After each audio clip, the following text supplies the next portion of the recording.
Exacto. Por ejemplo, este 20 de agosto únicamente la ciudadanía empadronada en el Cantón Quito decidirá en la consulta popular sobre las actividades de minería metálica en el Chocó andino. Y esto no pasa todos los días.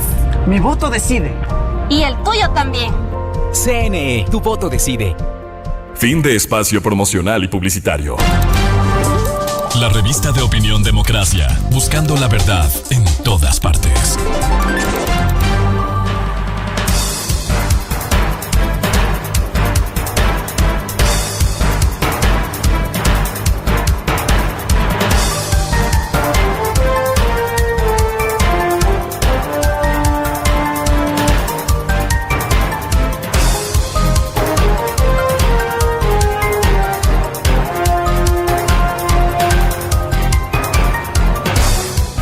Ocho o 9 minutos en el territorio continental ecuatoriano, buscando la verdad en la revista de Opinión Democracia. Queremos saludar al candidato presidencial por Somos Ecuador, Yacu Pérez.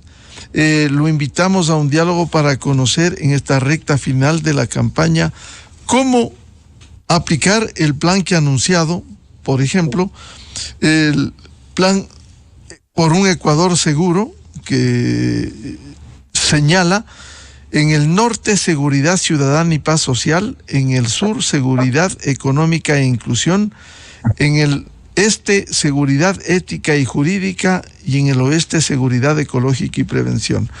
¿Cómo implementar? Porque los anuncios son importantes, bienvenidos para el país en medio de la crisis, pero lo importante es decirlo. ¿Cómo piensa, por ejemplo, implementar seguridad ciudadana y paz social cuando hay serias limitaciones económicas? Muy buen día, Yacu Pérez. Buenos días, licenciado Miguel Rivadeneira. Un saludo fraterno a todos quienes se unen a este noticiero. En efecto, el cómo implementar no es fácil porque no hay muchos recursos económicos y porque no hay mucho tiempo.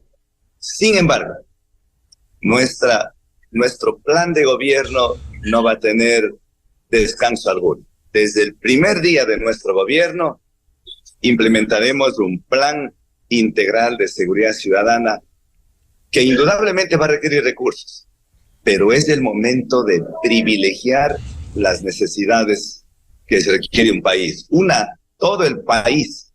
Este rato podemos tener múltiples requerimientos, múltiples necesidades, pero el mayor problema que los ecuatorianos sienten es el miedo, es la inseguridad, es saber si salimos de casa y volvemos con vida o no. Entonces tenemos que priorizar del presupuesto general del Estado lo que es materia de combate a la seguridad ciudadana y paz social.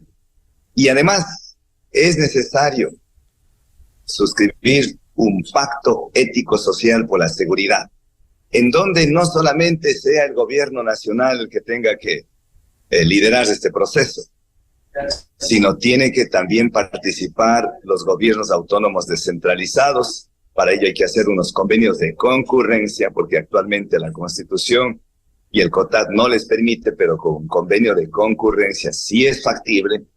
Además hay que invitarles al sector privado.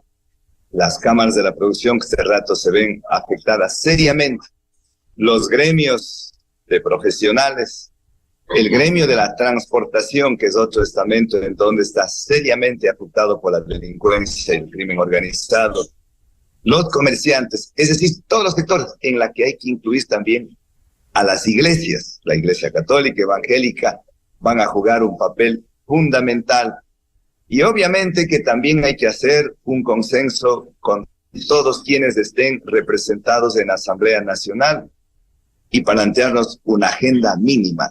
Y parte de esa agenda mínima será el combate a la delincuencia común, a las pandillas y al crimen organizado.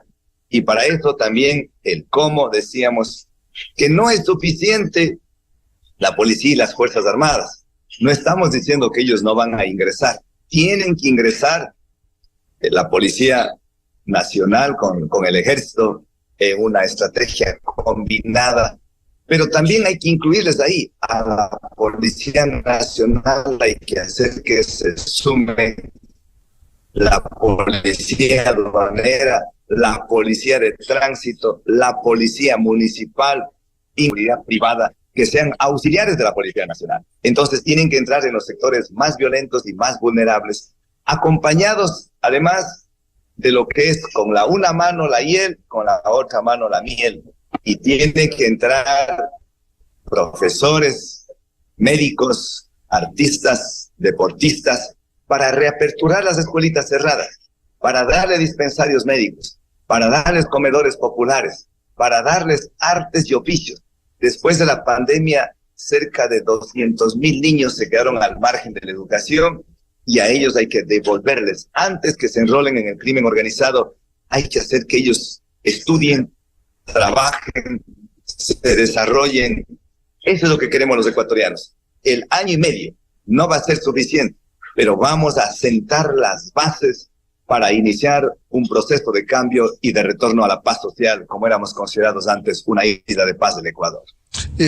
Doctor Yacu Pérez, usted empezó señalando que efectivamente hay problemas económicos. Sin embargo, con una caja fiscal con déficit que crece, con distorsiones como los subsidios a los derivados del petróleo, que ha sido emblemático políticamente no sincerarlos, como hay países como Colombia que lo hicieron, cuando hay distorsiones en el subsidio a lo diésel y a otros combustibles, hay distorsiones porque se beneficia a los ricos, a los que más tienen, pero no ha habido poder humano de focalizar los subsidios. Si a esto sumamos entre sus propuestas la reducción del IVA del 12 al 10, que sería alrededor de $1,000 millones, ¿cómo compensar eso en una difícil situación económica? ¿Cómo compensar si se reduce el IVA del 12 al 10? Bueno, comenzaremos por lo último. El IVA, nuestra propuesta es de bajar del 12 al 10 de manera paulatina. El primer año sería 1 punto y el siguiente, los 6 meses siguientes sería 12. Pero esto, expertos economistas nos han asesorado. Tenemos un equipo como en varias áreas de lo económico con representantes de la academia, de varias universidades del país, que si bien dejamos de percibir los 2 puntos iniciales, pero el rato que la economía empieza a crecer, a mover, se puede recuperar, no por los 2 puntos, sino por el volumen de compras de consumo. Y además esta propuesta es a fin de fortalecer la industria nacional, que ha estado tan venida menos últimamente por los tratados internacionales y por toda esta crisis, esta falta de inversión en obra pública que no se ha realizado en el último gobierno. Y además hay que destacar que el déficit fiscal se calcula que podría ser de $3,000 millones, no sería más, porque el gobierno actual no está ejecutando. Bueno, ahí en el Ministerio del Interior vemos con mucha tristeza que apenas el 8.8% del presupuesto asignado se ha ejecutado, o sea, nada. O sea, el gobierno nacional, lejos de entrar en serio en combatir la delincuencia, el crimen organizado, está mirando al otro lado. Eso es, inentendible. Eso no se puede entender, no se puede justificar bajo ningún punto de vista, porque mientras el país, la ciudadanía, se desangra por el crimen organizado, el gobierno no hace nada. Incluso el presupuesto para las cárceles se ha ejecutado en menos del 6%. Eso es lo que tenemos que corregir, que haya ejecución del presupuesto. Y además, si queremos nosotros combatir el desempleo, tenemos que hacer inversión de obra pública. Si hay que hacer un préstamo internacional, si hay que tomar de manera responsable, con mucho sigilio, con mucha cautela, un 10% de la Reserva Monetaria Internacional, se puede hacer, pero con el único fin de hacer que el aparato productivo, la economía en el país empiece a crecer. Si no hay crecimiento económico, estamos condenados al precipicio. Los organismos internacionales, los organismos financieros, siempre piden 2 condiciones básicas para otorgar un préstamo o para una renegociación de una deuda. 1 es el crecimiento económico y 2 es la reducción de los índices de pobreza. Si crecemos económicamente, casi que viene por añadidura bajar los índices de pobreza. Entonces, hay que hacer de lo que se está planteando este rato, o lo más bien el gobierno nacional ha invertido en obra pública menos del 2% del Producto Interno Bruto. Nuestra propuesta es triplicar al 6% del Producto Interno Bruto. El rato que no vamos a hacer obras faraónicas, no hay plata ni hay tiempo, pero sí podemos rehabilitar, refaccionar escuelitas, centros de salud, algunos hospitales, vialidad que este rato se requiere y todo lo que conlleva. Esto va a hacer que se necesite ingenieros, arquitectos, economistas, todos los profesionales, y a ellos si sumamos, vamos a necesitar obreros, vamos a necesitar empleados, vamos a necesitar vestimentos, uniformes, vamos a necesitar alimentos, vamos a necesitar transporte. Eso posibilitará dinamizar la economía. Ahora, esto va a tomar su tiempo, doctor Yacu Pérez. Siempre la preocupación es, en tantos problemas, uno de ellos el advenimiento del fenómeno del niño. ¿Cómo va a enfrentar, si se sabe por los científicos que es inevitable la presencia del fenómeno del niño, lo que no se sabe si será leve, moderado o fuerte? ¿Cómo piensa ingresar de ganar las elecciones en estas condiciones, con problemas de recursos, con problemas de este fenómeno natural? En efecto, coincido con usted, toda la comunidad científica dice que el fenómeno del niño es innegable, eso es irreversible. Y ojalá el gobierno nacional esté ejecutando un plan de prevención que es fundamental. Ese plan de prevención y luego de resiliencia va a estar atacado sobre todo en la alimentación para que nadie se quede sin la alimentación, albergues, comunicación y algo que es fundamental, evitar la pérdida de vidas humanas. Y claro, se calcula que estos podrían costar entre 2.000, 5.000 hasta 6.000 millones de dólares. En total, solamente para el sector público podría ser unos 2.000 millones de dólares, dependiendo de la magnitud que venga. Entonces, ahí tenemos que activar a muchos organismos internacionales. El Acuerdo de París, el Acuerdo Comercial de París 2023, recientemente en marzo de este año, se acordó que en vez, o más bien, se puede sustituir el pago o una parte del pago de la deuda externa para invertir en fenómenos naturales, en todo lo que son fenómenos meteorológicos. Y el fenómeno del niño es precisamente un fenómeno meteorológico.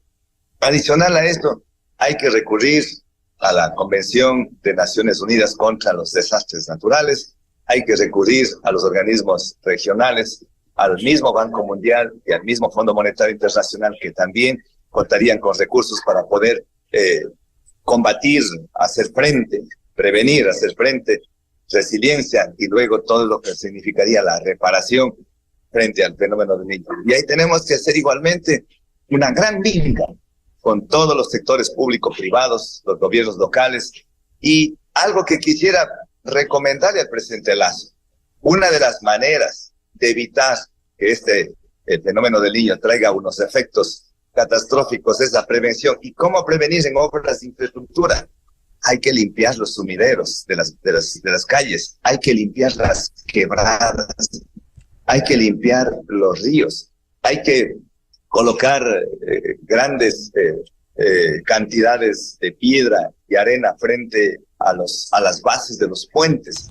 Es decir, los ingenieros, el cuerpo de ingenieros del ejército, el Ministerio de Obras Públicas y Transporte, todos deberían estar alertos para lo mejor que se puede hacer para que la tragedia sea menor, que no sea mayor, es la prevención. Creo que ahí el gobierno nacional tiene una alta responsabilidad y cuando nos toque tendremos que retomar con todo lo que haya quedado resultado de este plan de prevención. Doctor Yacu Pérez, a propósito de lo que usted señala, el plan de acción frente al fenómeno del niño, pero hay que estar absolutamente conscientes.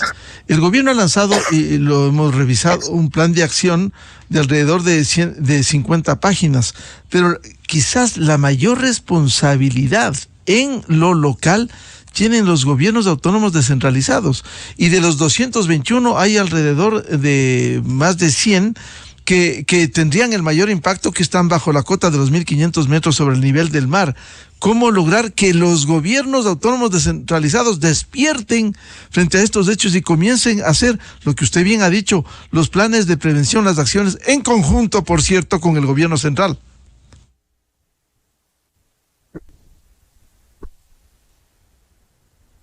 Este plan debería el gobierno, los alcaldes, y me han manifestado que nunca les invitaron.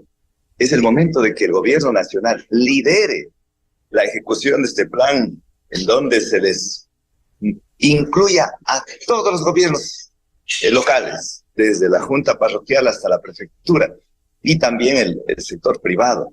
Porque aquí, por ejemplo, también tuve la oportunidad de hablar con los empresarios exportadores de banano, de camarón y también de café.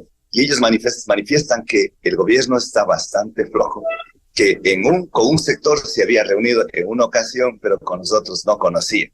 Y esto sí es necesario actuar de manera combinada, el sector público, el sector privado, y dentro de lo público, si bien quien tiene que liderar la Secretaría de Riesgos, pero también tiene que liderar el Ministerio de Agricultura y Ganadería, tiene que estar presente el Ministerio de Finanzas y tiene que estar presente los Ministerios de Educación, el Ministerio de Salud, es decir, todo un plan en donde no se les excluya a nadie, pero tiene que ser ahora, porque nos va a tomarnos desprevenidos, va a ser como la muerte cruzada que a todos nos tuvo desprevenido, y este es el momento de actuar para después no tener, sobre todo, estar lamentando por la pérdida de vidas humanas y por los efectos que podrían ser catastróficos del fenómeno del niño.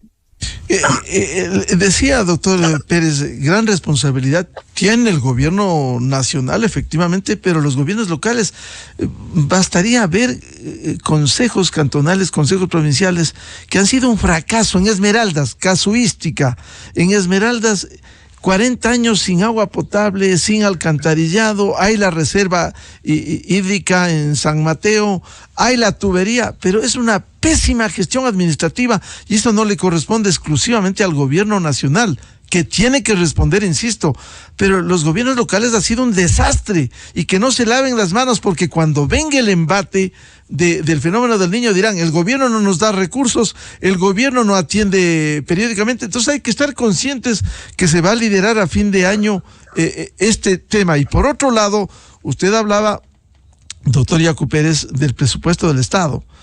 Si llega a Carondelet, va a llegar seguramente a fines de noviembre, comienzos de diciembre, por un lado ya con el presupuesto al terminarse el 2023 y casi preaprobado la proforma del 2024 con la asamblea que se instala en octubre, se presume, casi con los hechos consumados. ¿Va a ser difícil administrar en esas condiciones?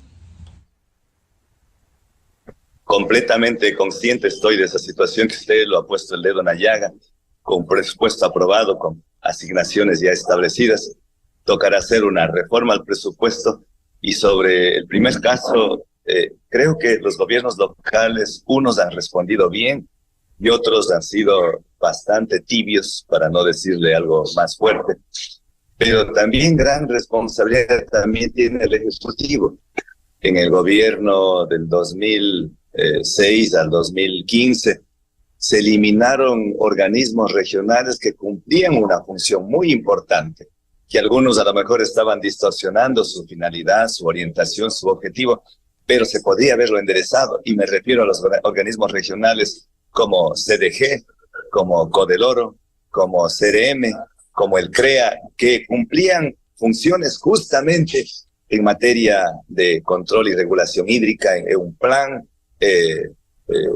quinquenal en algunos casos, sobre todo el tema agropecuario, el tema artesanal, el tema de manejo ambiental, que luego lo tomó el Ministerio del Ambiente, quizás la Secretaría del Agua, pero no es lo mismo Cuenca que Jipijapa. En Cuenca el 98% de la población cuencana tiene cobertura de agua potable, casi el 99%, alcantarillado estamos por cerca del 90%, pero en cambio en Jipijapa la mitad, o un poquito hasta más de la mitad, 52% de la población no tiene agua potable.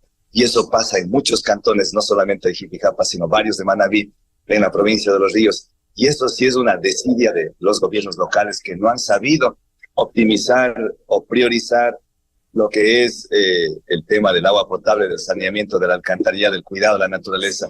Todos estos problemas que van a venir y que ya vinieron del fenómeno del Niño, incluso es por esa tala indiscriminada de los bosques. Cerca de 100.000 hectáreas de bosques anualmente se pierden en el Ecuador. Entonces, por eso, para no estar en lamentaciones y no estar en el ping-pong de echarse la culpa del gobierno central a los gobiernos locales y viceversa, hoy tiene que actuar el gobierno nacional, que tiene la potestad para invitarles, para convocarles y para juntos ejecutar un plan de prevención emergente y un plan de resiliencia, un plan de rehabilitación de todo lo que va a pasar con los ríos, con el agua en general, con todo lo que va a pasar con las playas, con las viviendas, con la infraestructura de comunicación terrestre, con la infraestructura escolar, salud. Entonces, ahora hay que hacer, no después, porque después vamos a tener que estar solamente tratando de apagar los incendios, sería en este caso tratar de evitar las inundaciones cuando ya fueron devastadores. Entonces, ahora estamos a tiempo.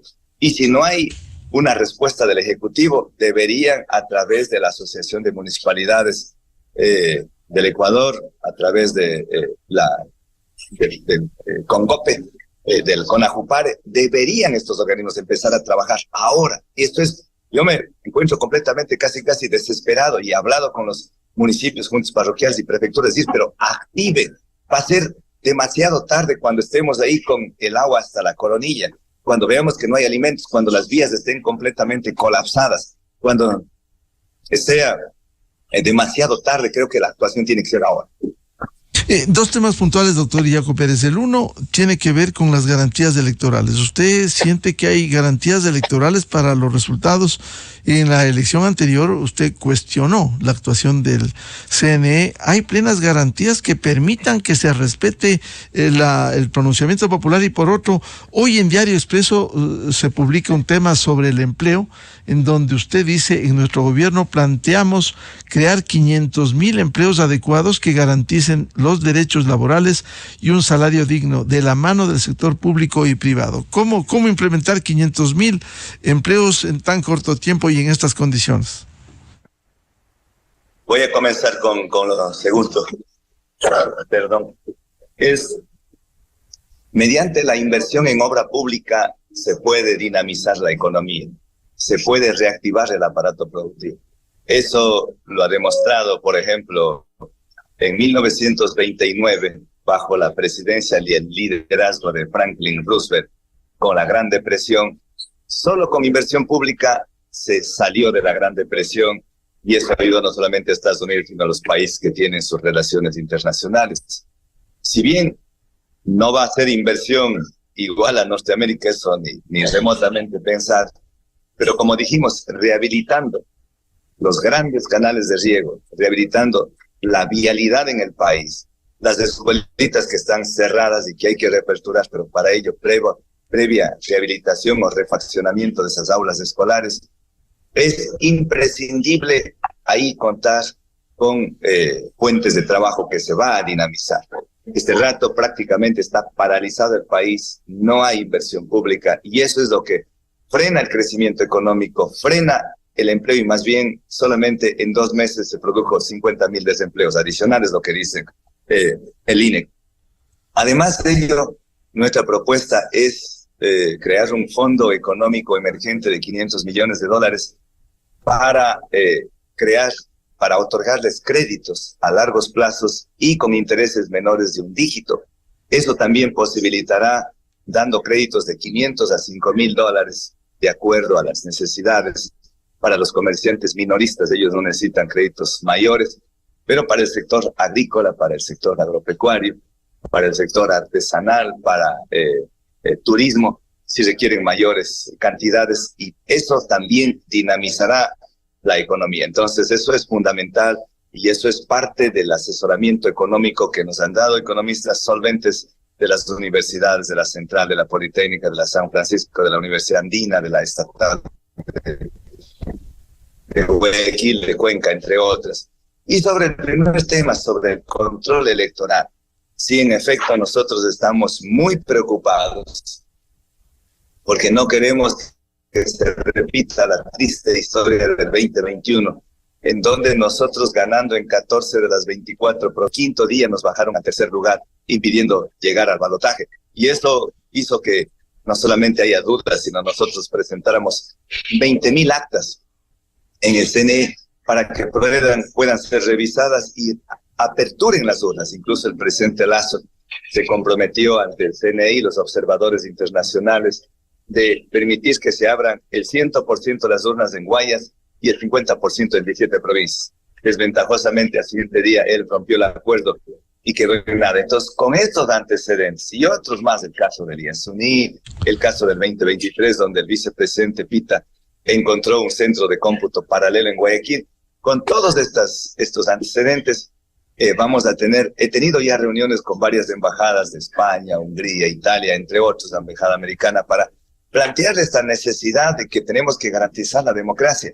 No hay democracia sin transparencia, y no hay transparencia sin un proceso electoral que esté absolutamente diáfano, donde la honestidad prime en estas elecciones. Y además vamos a tener una reunión en los próximos días con la delegación de la Organización de Estados Americanos y de la Unión Europea, que también nos han pedido ellos tener una reunión con el binomio, y vamos a presentarles estas dificultades, estos antecedentes, y darles alertas para que no se repita el fraude del 2021. Sumado a ello, estamos organizando con la dirigencia de Pachacuti, Unidad Popular, Partido Socialista, Democracia Sí, Somos Agua, algunas provincias nos apoyan Izquierda Democrática, para tener un componente importante de jóvenes, estudiantes, bachilleres, universitarios, que estén dispuestos a participar en el control electoral. A nosotros no nos interesa que sean los que vayan a beneficiarnos a nosotros, que gane el candidato que mejor aceptación, legitimidad, apoyo tenga. Eso es lo que queremos. Y para ello, a todos los jóvenes que nos estarán escuchando, les invitamos a inscribirse, porque hay muchos voluntarios que ya se han inscrito, pero los que aún no se han inscrito podrían entrar a nuestra página web, www.yacuperez.com, y ahí se registran, y ahí pueden ser parte de este proceso de transparencia, de este proceso de control electoral, para que las elecciones puedan ser legítimas, que sea un proceso limpio, transparente, y que gane el candidato que mejor hoja de vida tenga y mejor propuesta tenga, y que haya llegado al elector. Así es que en el control electoral sí le vamos a poner mucho ojo, pero sobre todo también quiero hacerles un llamado a los señores y señoras vocales del Consejo Nacional Electoral. Garanticen, no solamente al Ecuador, sino a la región, al mundo, que en el Ecuador se pueda llegar a realizar un proceso transparente para evitar un nuevo fraude. Un tema puntual, ¿cuáles son los economistas que usted ha dicho están alrededor y que le están sugiriendo, especialmente universitarios? Bueno, son varios, voy a nombrar solamente unos 2, 3. Es la economista Vilma Salgado, es el economista Osvaldo Erazo, ambos son uno es de la Universidad Central, el otro es de la Politécnica. También están el doctor Alex Remache, está la doctora Vinuesa, no me acuerdo el nombre, pero bueno, son 12 economistas, el economista Carlos Paute, bueno, en realidad es Pauta, en realidad son economistas y doctores a la vez, que nos han estado, la economista Proaño, son varios economistas de varias universidades y otros que nos han... ¿El economista Alberto Acosta Espinosa también? No, el economista Alberto Acosta le hemos invitado a que nos apoye, pero él ha indicado que está muy preocupado por la campaña de Yasuní del Chocó Andino y se disculpó, y está bien, creo que él está haciendo un gran papel en materia de defensa de los recursos naturales y de este lugar. Del Yasuní y el Chocó Andino, a propósito, quisiéramos decirles, de invitarles a la ciudadanía que una y mil veces hay que decirles sí a la conservación de las parroquias noroccidentales de Quito, que nos dan el oxígeno a Quito, y del Yasuní, que creo que es la identidad del emblema, que va a ser un mensaje para América Latina y al mundo, que en el Ecuador se cuida la vida en el planeta. Entonces, por esas razones, El único problema es cómo compensar esos. Las cifras son diversas desde el Estado, desde sectores, desde los gremios económicos, si son 1.200, 1.000 o 300. ¿Cómo compensar esos recursos? Nada más, el caso Yasuni. Bueno, ahí nosotros somos claros. El Ejecutivo está inflando la cifra. Cuando tuvieron la oportunidad de presentar los documentos en la Corte Constitucional para el dictamen de constitucionalidad de la pregunta, presentaron cifras oficiales que el Ecuador va a dejar de recibir $148 millones netos, porque el resto se ve en transporte, va en otras áreas operativas, administrativas. $148 millones. $148 millones desde el equivalente al 0.5% del presupuesto general del Estado.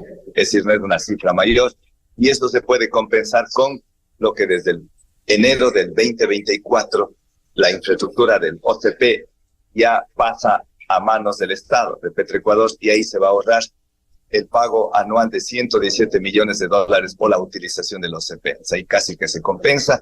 Entonces creemos de que además se puede utilizar el canje de deuda externa por agua, por oxígeno de la misma Amazonía, del Yasuní, y eso es factible, trabajando con todo el compromiso, con toda la convicción. Eso es factible hacerlo, y creemos de que por encima de cifras económicas que no son mayores, pero sea poco, lo importante es que hay que salvar el oxígeno, el agua, la biodiversidad, los bosques, incluso vidas humanas de nuestros hermanos tagaeris, taromenanis, los guauranis, los quichuas, los záparos que están en esta región amazónica del bloque 43. Bien, al doctor Yacu Pérez Guartambel, candidato presidencial por Somos de Ecuador. Claro que se puede. Muchas gracias por atender a la revista de Opinión Democracia. Muy buen día. A usted, licenciado Miguel Rivadeneira, siempre a las órdenes, y permítame solamente en menos de un minuto decirles gracias por todo ese apoyo. El crecimiento nuestro es exponencial. Hemos estado en Los Ríos, en El Oro, en Manabí, y ahí estamos en segundo lugar, casi codeándonos con el primer lugar. Antes decían que era tierra correísta Manabí, pero estamos viendo que los tiempos cambian. No hay verdades absolutas, ni el tiempo lo va a hacer que todo el tiempo sea así. Además, en Pichincha estamos en segundo lugar. Bueno, en el Callejón Interandino creo que estamos súper bien. Y pues agradecerles sin vanidad, sin triunfalismo, decirle que con la misma humildad y sencillez seguimos trabajando para estar en la segunda vuelta, que parece que es irreversible, que estamos en el balotaje. Muchas gracias a usted por su espacio. Muchas gracias, el doctor Yacu Pérez, candidato presidencial por Somos de Ecuador. Claro que se puede. 8:41. Enseguida, en la revista de Opinión Democracia. Vamos a una pausa publicitaria y volvemos para hablar sobre la situación de Colombia y los escándalos que envuelven al presidente Gustavo Petro. Invitado el doctor Pedro Viveros, analista político en Colombia, columnista del Espectador. Desde 1984 con Gonzalo Rosero. La revista de Opinión Democracia. Siempre líderes, siempre confiables. Enseguida regresa Miguel Rivadeneira a la búsqueda de la verdad.